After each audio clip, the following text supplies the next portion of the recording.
Luxury is a word the wasteland abuses with embarrassing enthusiasm. Tenpenny Tower styles itself as an exception. From a distance, it almost earns the illusion.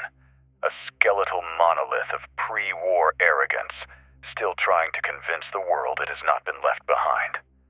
Up close, the polish grows thin. The carpets attempt dignity and fail.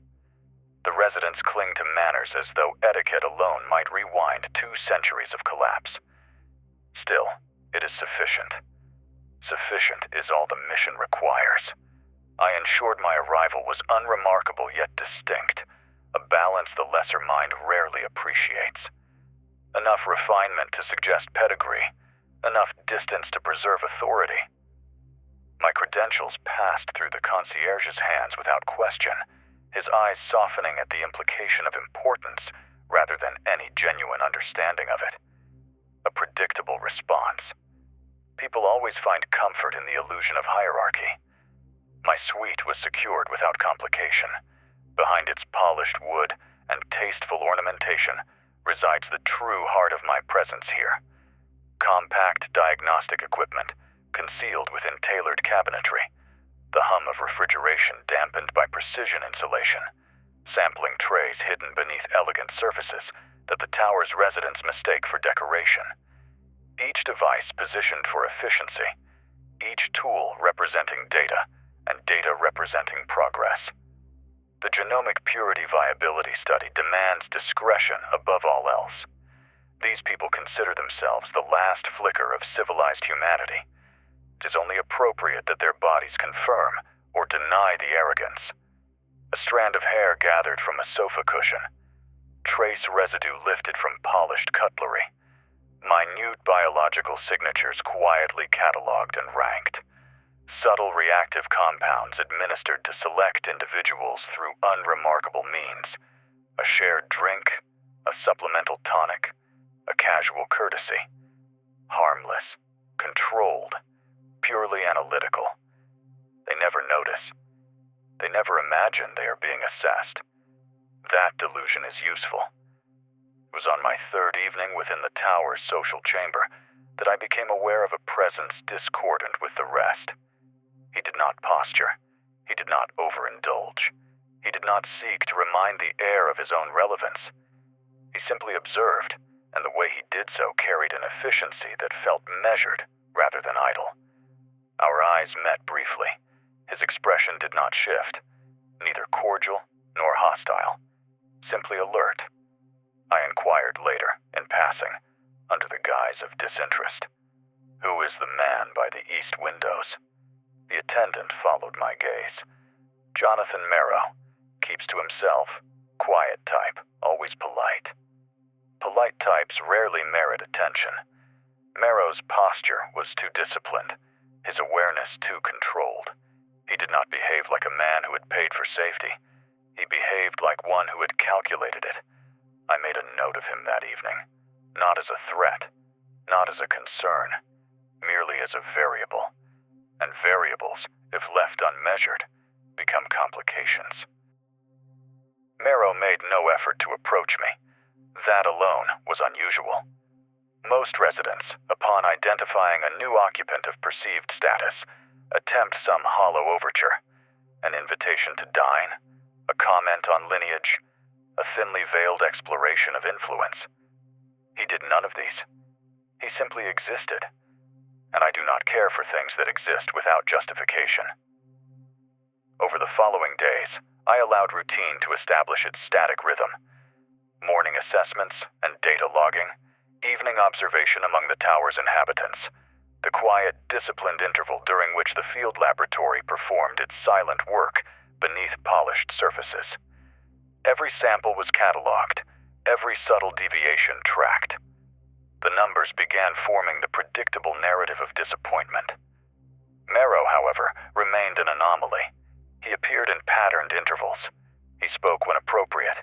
He withheld response when silence was more advantageous.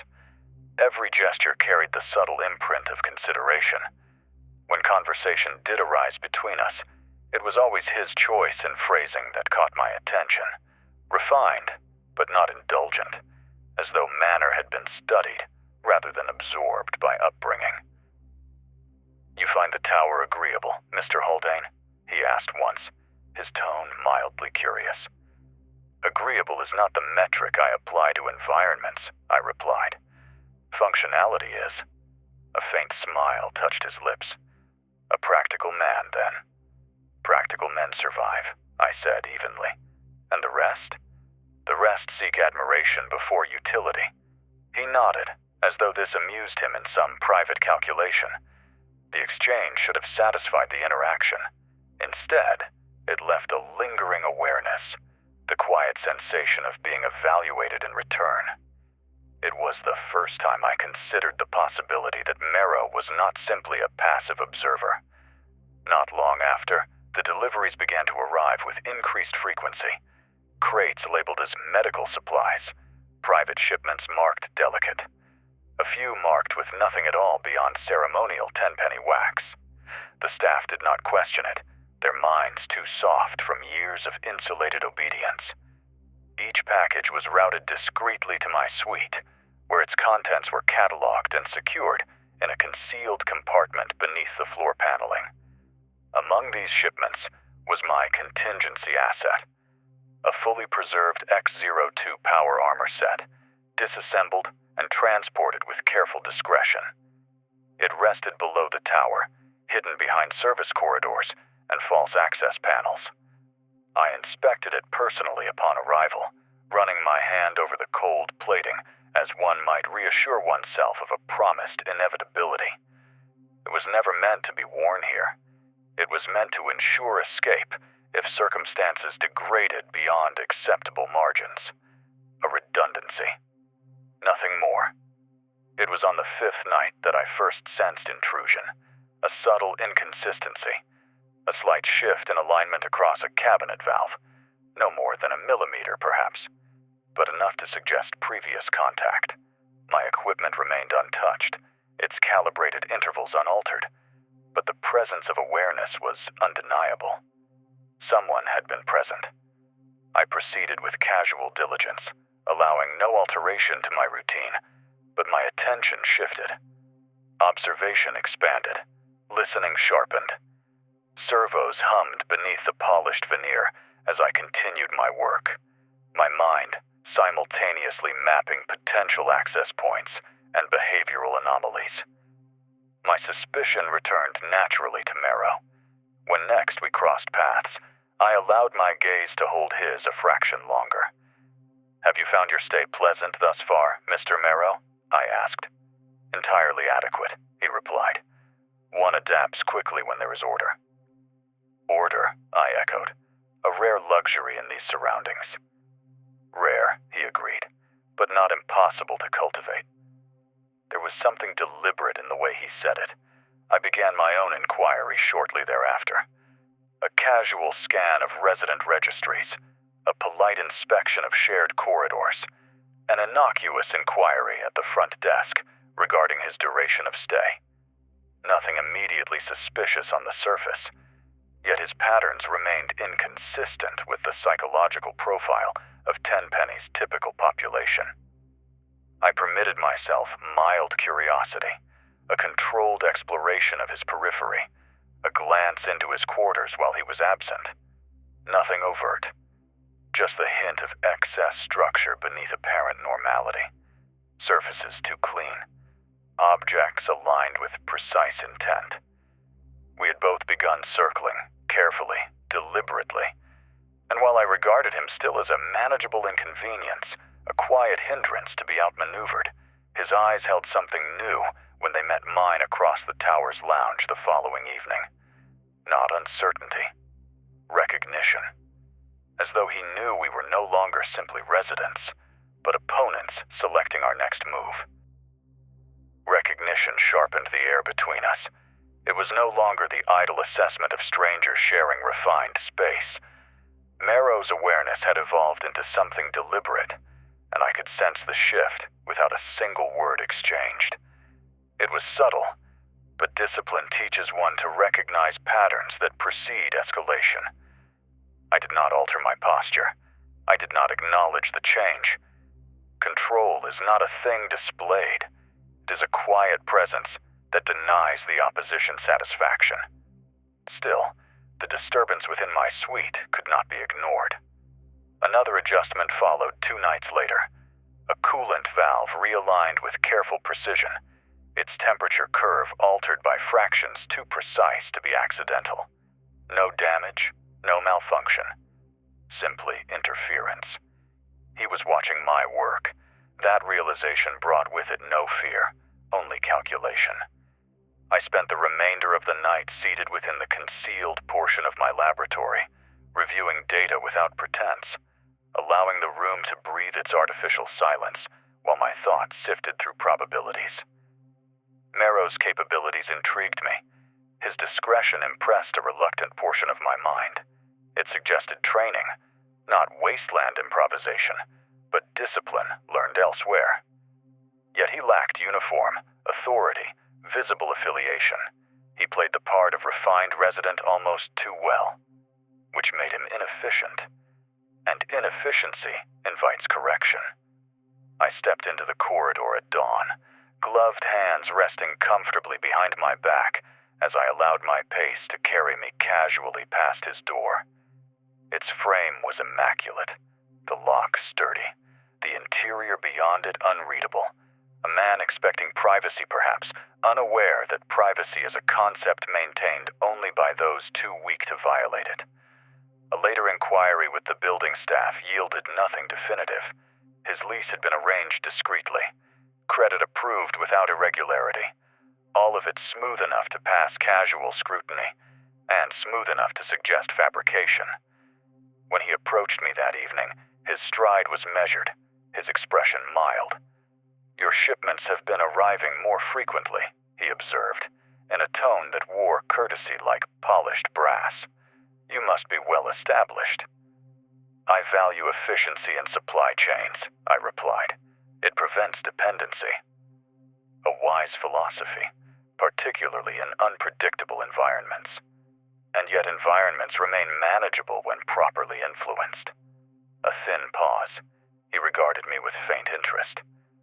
"Influence is a powerful thing, Mr. Haldane. Only in undisciplined hands." His gaze lingered with deliberate neutrality. "I suppose we each maintain our own methods." "Indeed," I said evenly.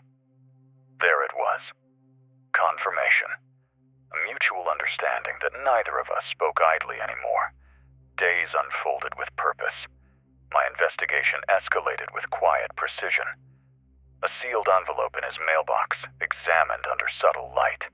A faint scent upon his gloves, not native to Tenpenny's detergents. His schedules shifting irregularly, though always purposeful. He was doing something. And so was I. One evening, when he passed through the northwest hall toward the maintenance corridor, I allowed my stride to fall naturally and stepped behind him. His footfalls echoed in disciplined sequence, his pause deliberate, as if allowing my presence to align. "You probe with admirable subtlety," he remarked without turning. I allowed a faint trace of amusement. "Subtlety maintains stability." "Stability," he echoed, as though testing the word. "An interesting pursuit. I find it superior to chaos. Some might say chaos is merely misunderstood order. Some are better suited for inferior philosophies." He finally turned then, his eyes evaluating rather than judging. "You mistake scrutiny for hostility, Mr. Haldane. Only when intrusion demands confrontation." The smallest pause touched the air between us. "Then perhaps," he said quietly, "we are simply studying one another." "Perhaps," I replied. "But study implies symmetrical motivation, and I never operate without purpose." That night, I responded to his earlier interference with direct verification. My access to his quarters was timed meticulously, my presence there measured in seconds rather than risk. A brief inspection of surfaces, patterns, structural deviations. Nothing overt. Nothing confirmatory. Yet beneath the ordinary remained an intangible order, too refined for civilian preference. A drawer aligned with mechanical precision, an unfamiliar wire structure partially concealed behind paneling. He returned earlier than expected. Our eyes met within that confined space. Neither of us spoke. The moment stretched, not with surprise, but awareness. He had not caught me unprepared. He had anticipated me. And the tension that entered the air in that silence was no longer hypothetical. It was engagement. He did not raise his voice. Neither did I. The silence between us held no apology and no justification. Just the quiet, unmistakable understanding that two men had trespassed upon ground neither intended to cede. "You entered without invitation," he said calmly. "Your security was insufficient," I replied, my gaze remaining level. "A flaw I have now confirmed." "And," he prompted mildly, "and prudence suggests you correct it." His eyes studied me with an expression that mimicked courtesy so flawlessly it might have deceived lesser minds. "I will consider your concern." I stepped past him without hesitation, my movements controlled, each stride unhurried. Retreat implies vulnerability. I offered him no such satisfaction. From that night onward, the containment between us dissolved into method. He tested. I countered. He observed. I anticipated. Small irregularities grew more frequent within my suite. Minute timing, deviations, recalibrated sequences, subdued interruptions to the field apparatus that never quite reached the threshold of damage, but always conveyed intent. Marrow was not attempting to sabotage the study. He was attempting to measure it, and that, I found, bordered on insolence. I increased my own diligence accordingly. His routines were now accompanied by my silent awareness, his interactions monitored subtly, his exits timed, his pace through corridors analyzed. There was no artistry in the process, only execution. One evening, I returned earlier than anticipated. The fault lay not in my calculation, but in variance. A pattern shift just large enough to disrupt expectation. The faint hum of misaligned equipment alerted me before the door had fully sealed behind me. Someone was inside. I drew my sidearm quietly, advancing across the room with discipline, refined through years of precision. The panel to the concealed cabinetry stood partially open, shadow pooling imperfectly along its edge. A controlled breath. Then I moved. Marrow emerged in a single fluid motion, his hand already lifting toward the panel, as if caught mid-action. The moment held not surprise, but acceptance. "You are becoming careless," I remarked coolly. "You have become more predictable," he countered. I saw his fingers shift, not toward surrender, but adjustment, and closed the distance. Our collision was crisp and silent, the impact driven more by intent than brute force. His movements were efficient, trained. He did not flail. He calculated. That alone elevated him beyond inconvenience. A sharpened elbow aimed toward my shoulder.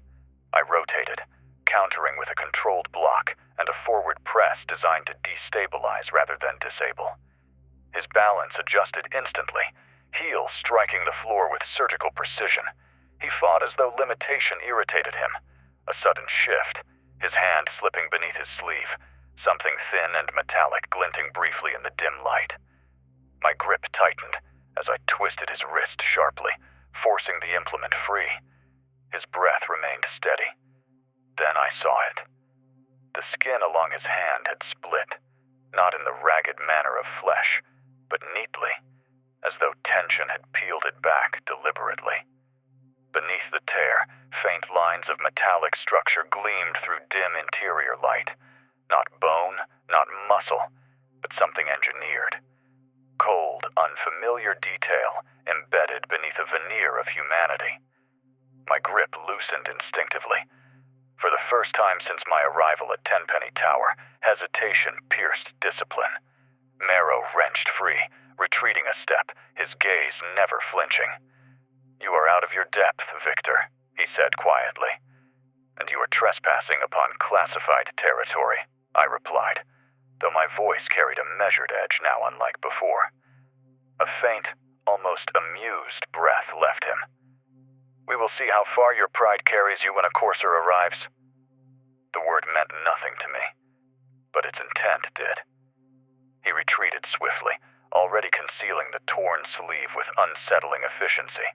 Within moments, he had melted back into the corridor, as if the exchange had never transpired. I remained standing among the muted glow of my concealed dash, the faint hum of idle machinery surrounding me like an audience that offered no insight.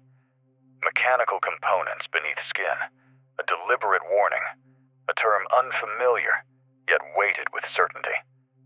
Courser. I did not yet understand its relevance, but I recognized the shift its presence represented. The opposition had escalated beyond nuisance, and I would not permit it to interfere with the mission. Sleep eluded me that night. Not from fear. Fear is an indulgence reserved for minds that lack discipline, but from necessary recalibration. The encounter had altered the parameters of engagement. Marrow was no longer merely a disruptive civilian. He was something constructed, concealed, and strategically embedded with intention, by whom remained unanswered. For what purpose was now the question. I resumed my work before dawn, rechecking every containment seal, every instrument calibration, every data relay embedded behind the apartment's false luxury. The hum of my equipment returned its steady rhythm, but it no longer comforted. It steadied. There was still a mission. There was still progress to be achieved, and there was still interference to be removed. Marrow did not appear that morning, nor the next. The absence was notable. I observed it with precision, not concern. Variables often recede before escalating, a pause before movement. It suggested recalculation on his part, not retreat. And yet the tower returned briefly to its artificial calm. Residents carried on with their hollow civility. Conversations hovered around pre-war antiques and irradiation levels, as though either held relevance now. Caravans continued to arrive with discreet deliveries, each routed to my suite without scrutiny. I accepted them with customary efficiency, ensuring nothing attracted undue attention beyond what Tenpenny society expected of a man of my perceived caliber. The armor remained secure below. I visited it once more beneath the building, ensuring no unauthorized contact had occurred. The X-02 rested in patient silence, a monument to inevitability and protocol. It remained my contingency, untouched and immaculate. Merely there, waiting if necessity demanded. Days passed. Then the hum of suspicion returned, a reflection seen too often in polished glass. Footfalls synchronized too precisely with my own. Conversations pausing a fraction too long when I entered the lounge. Marrow was watching again, though I never saw him outright, not until he chose to appear. Our next exchange occurred without warning in the corridor near the west elevators. "You are still operating," he said, his tone disturbingly cordial. "Your observation is unnecessary," I replied. "Correction," he said evenly. "It is required. You assume authority. I assume inevitability." The word lingered with an implication I found distasteful. "You are not welcome within the boundaries of my private residence," I reminded him. "The last intrusion was tolerated only as courtesy." "And your courtesy has a limited threshold," he returned. "I am aware." An almost imperceptible pause followed. "You observed something," he continued, "and you are attempting to understand it." "I observed an anomaly," I replied, "and I intend to neutralize it." A small flicker crossed his expression, not fear, not surprise, but something resembling silent approval. "Then I suggest you do so efficiently," he said, "and I suggest you cease interfering." His gaze lingered, assessing, like a machine pending confirmation.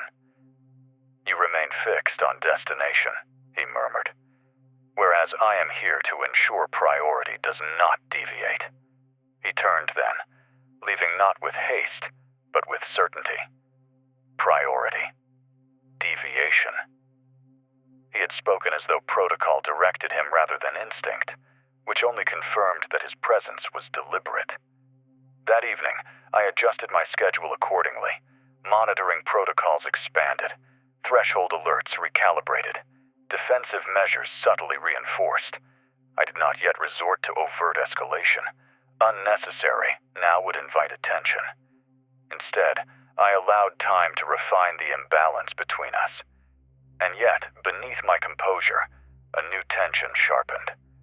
Marrow's earlier statement returned again and again to thought. We'll see how far your pride carries you when a courser arrives. The words still held no technical reference within my knowledge framework, but it had been spoken with certainty. A tool, a designation, a threat. And the fact that he believed it sufficient to issue such a warning troubled me more than I would ever permit expression. I continued my work regardless. But somewhere deep beneath controlled thought, a calculation had begun that did not yet have parameter, and I did not appreciate the sensation of anticipation when the tower's corridors grew quiet at night. The quiet did not settle. It sharpened. Tenpenny Tower carried a particular stillness after midnight, an artificial hush where even the elitists retreated behind doors, their confidence preserved for daylight performance. In those hours, the tower became what it truly was, a hollow monument clinging to the delusion of permanence. I found clarity in those moments. My suite remained dim, illuminated only by the muted calibration lights of the concealed laboratory. Data cycled. Samples stabilized. The low hum of refrigeration units blended seamlessly with the faint heartbeat of the building itself. Everything functioned as designed. Everything but Marrow. His presence had altered more than routine. It had disrupted rhythm, and rhythm is essential to progress. I reviewed every collected sample since the night of our confrontation, not for deviation in subject data, but for potential compromise. Nothing had been contaminated. Nothing appeared altered, which meant his interest lay not in the results. It lay in the process. A soft chime from the corridor signaled another delivery, arriving at a scheduled hour with punctual obedience. I answered it personally, accepting the crate with casual acknowledgement as the porter scurried away under the pretension of confidentiality. The label was deliberately uninspired, the weight far more precise than its disguise implied. I secured it behind the hidden panel, opened it, and confirmed the contents with silent approval. Replacement instruments, upgraded reagent storage, supplemental filtration intake for expanded micro-sampling capacity. The study would continue. It had to. When I stepped into the hallway again, the air carried that familiar sensation of measurement. Eyes unseen, awareness present. He had returned. Footfalls approached from behind with intentional cadence, not hurried, not stealthy, just calculated enough to be known. You are increasing your infrastructure, Marrow observed as he fell in step beside me. Is that concern or curiosity? I asked, without altering pace. Clarification, he replied. An impending situation tends to reveal itself through patterns. Then you may find disappointment in my stability. Stability is relative to perspective. We passed a mirrored column, our reflections briefly overlapping in polished distortion. His face revealed nothing. Neither did mine. You interfere with my operations, I said evenly. And yet, he replied, your operations remain incomplete. That conclusion is premature. On the contrary, he said, it is observational. I inclined my head ever so slightly. You continue to speak as though you possess jurisdiction. A temporary necessity, he said calmly. He slowed subtly, allowing me to turn toward him. For whom? For progress, he answered with infuriating composure. Progress does not originate within this structure, I said. It functions here only because I permit it. His eyes narrowed briefly. A fraction of recognition, perhaps. You misunderstand the scope of the architecture, he said, and you miscalculate your position within it. A faint chill brushed the edge of my composure. You overestimate your relevance, I answered. And you underestimate the importance of immediacy, he said softly. He turned away again, his departure as deliberate as his words. There was no satisfaction in the exchange, only inevitability. That night, I altered more than schedule. Security thresholds heightened, access points rekeyed, concealed panels reinforced. Surveillance optics recalibrated to observe without presence. My movements became unpredictable by design, not habit. If Marrow intended escalation, he would find it met with precision. I did not know what he was, but I knew he was not superior. The tower's lights dimmed past midnight as routine maintenance claimed its quiet dominion. I remained seated within the muted warmth of my chamber, reviewing recent viability metrics, when a faint vibration registered along the floor plating. Subtle. Incorrect. Footsteps beneath my suite. Not from residents. From sub-level access. The contingency area. My attention focused instantly. Something was wrong. And for the first time since my reassignment to the capital wasteland, the chilling realization settled with sharpened clarity. He was no longer observing me. He was moving. I rose without hesitation, my movements controlled, deliberate. The sound beneath the floor had faded, but the implication remained embedded within the structure of the moment. Unauthorized presence near the contingency level was intolerable. That space was not merely off-limits. It was essential. I descended through service corridors that residents never acknowledged, my hand resting lightly near my sidearm as I moved through the narrow passageways. The air grew cooler the further I progressed downward, the building's warmth replaced by the faint, sterile chill of concealed infrastructure.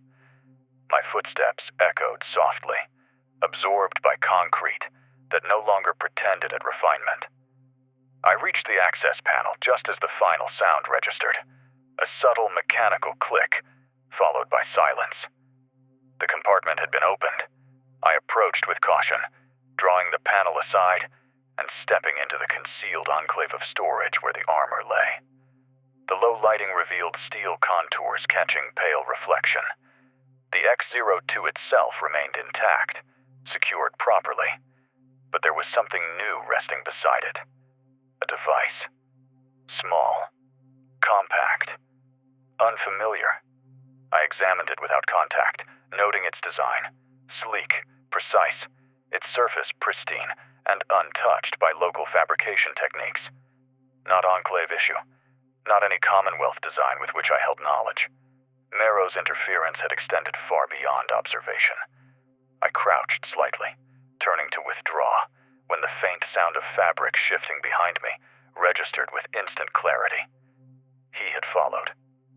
You are persistent, I said without turning. You underestimated the speed at which correction would be required, Marrow replied quietly. You have violated restricted territory. You have established unsanctioned presence within operational influence, he returned. And so even now, he spoke like a man citing procedure rather than circumstance. I turned slowly, allowing measured calm to confront him eye to eye. You will remove yourself, I said evenly, or be removed. Your authority does not extend beyond your own illusion, he replied. You were never assigned permission to conduct your work here. I was assigned a mission, I said. You are the obstruction, and I am here to prevent its completion. The matter-of-fact tone with which he spoke made the statement no less offensive. Then you have misjudged your capability, I replied.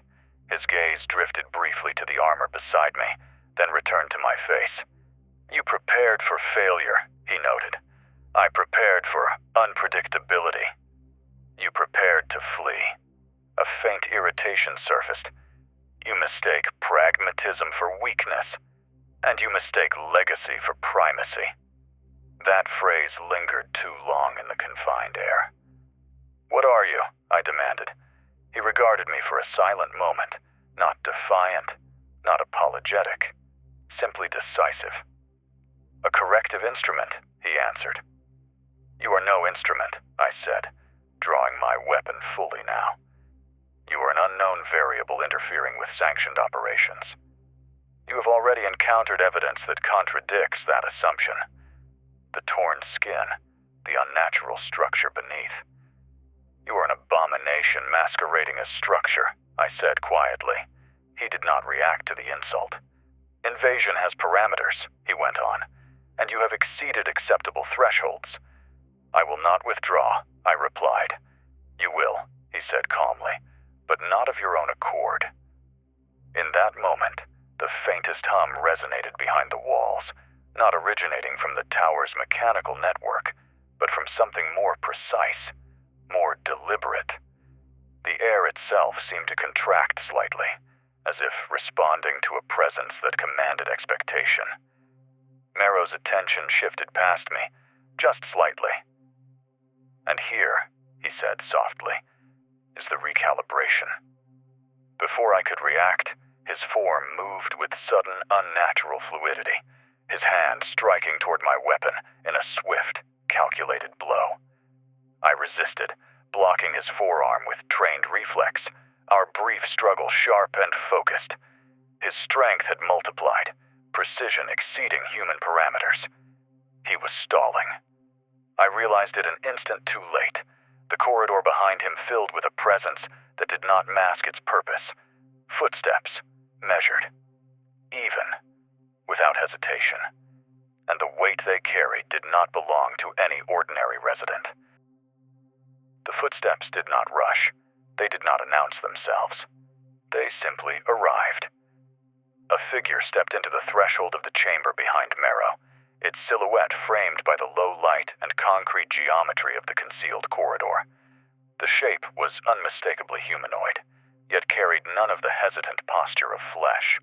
Its movements were clean, economical, as though each action had long been accounted for before the body ever committed to it.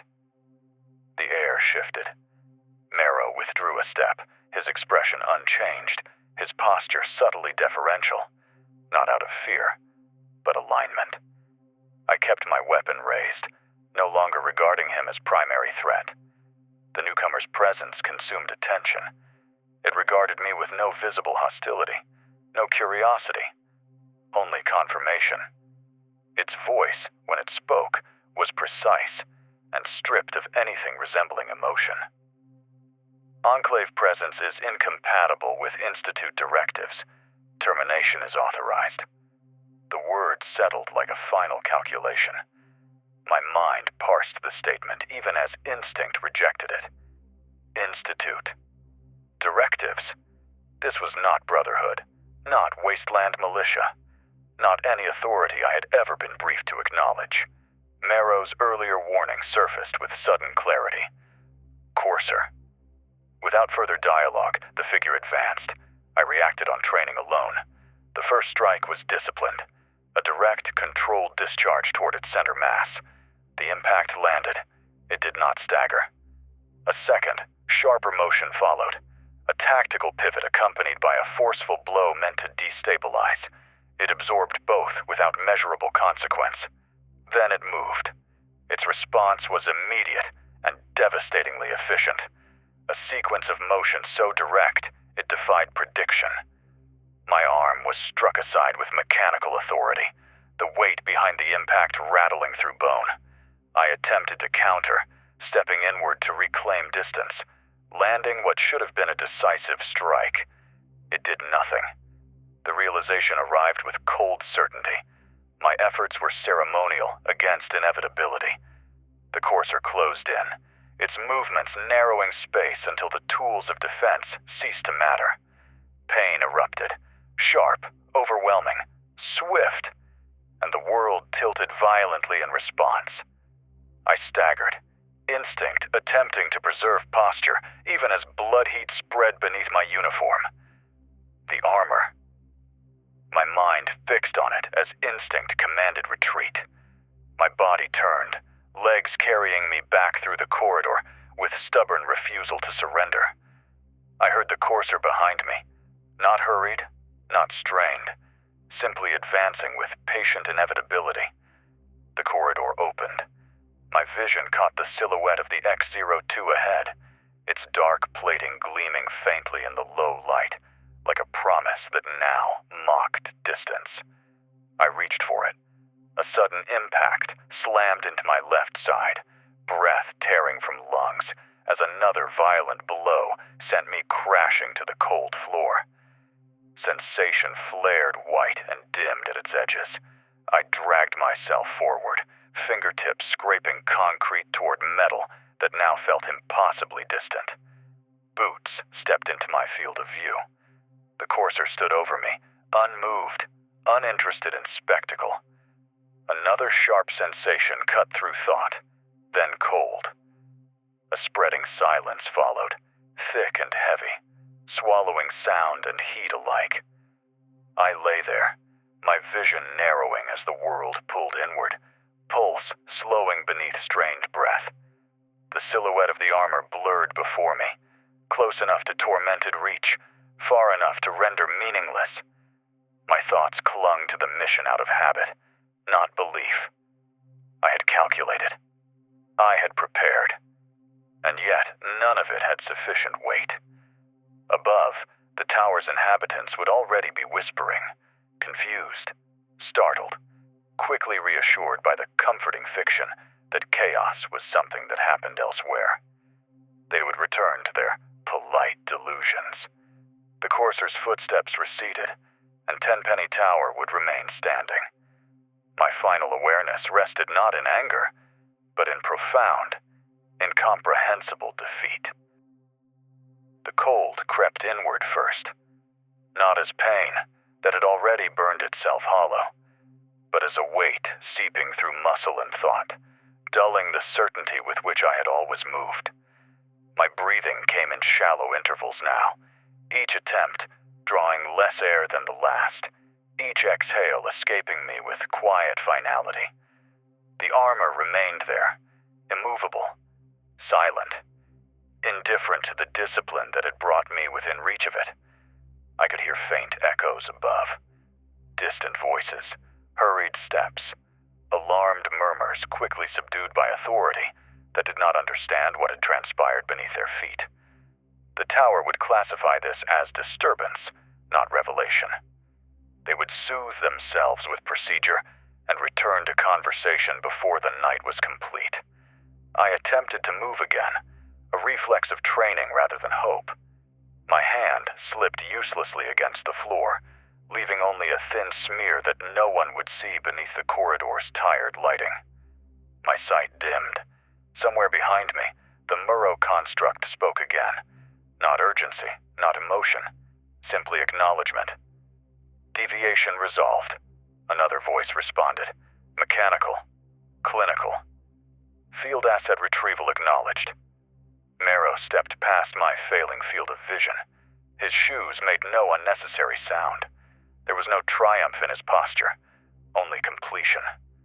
And I understood then, in that fractured quiet where breath failed and nerve grew numb, that my presence here had never been a contest.